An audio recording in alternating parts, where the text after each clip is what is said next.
My name is Tahar Rahim. I come from France. I'm an actor, and I became an actor because I always dreamt of it since I'm 14. And I get a license of cinema in Montpellier, then I get to Paris, and I learned acting, and I played in in a fiction documentary, a TV series, and then I worked on A Prophet with Jacques Audiard, and I'm here. Bah, je tourne Black Gold de Jean-Jacques Hano, et si vous voulez, c'est le drame d'un jeune prince Aouda coincé entre deux pères sur un questionnement religieux et le questionnement de l'utilisation du pétrole aussi. Ensuite, dans ce qui est de l'histoire et du spectacle, c'est ce jeune prince qui est dans une prison dorée chez l'ennemi de son père et qui va se retrouver face à des situations que la vie va lui imposer. Et donc il va essayer, il va essayer justement de trouver la paix. Et parfois, on trouve la paix en faisant la guerre. C'est une actualité en fait qui a tout le temps été là. Seulement là, aujourd'hui, il y a un soulèvement du peuple. C'est une chose qu'il fallait prévenir. Personne ne savait quand, mais ça allait arriver. Et c'est arrivé là. Donc du coup, c'est un peu étrange que ça se passe maintenant. Mais en tout cas, moi, je suis très heureux d'avoir vécu ce moment en Tunisie, quand ça s'est passé. Le pays était en ébullition. Et moi, je ne m'étais pas rendu compte de ça, évidemment, puisqu'on était dans un film, à proprement dit. Et tout doucement, la rumeur est passée devant la caméra. Et là bah, c'était très clair. Et ensuite, ça a vraiment explosé.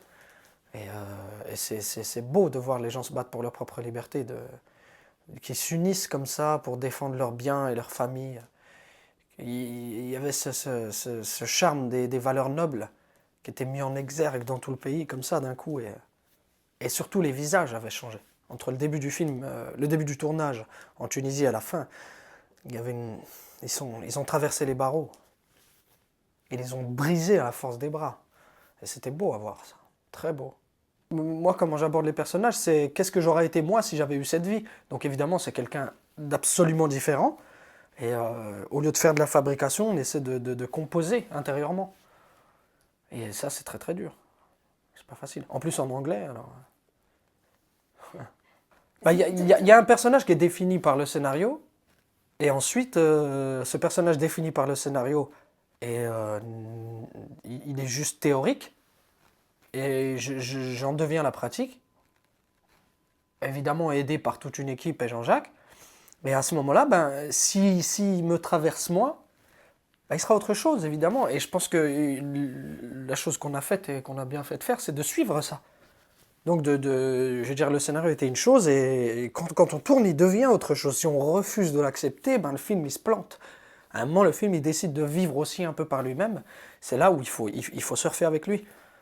Ce que je peux dire, en tout cas, c'est que j'avais appris à travers Jacques d'essayer de ne jamais aller vers une interprétation qui existe déjà, mais au contraire, dans des personnages similaires, hein, je veux dire.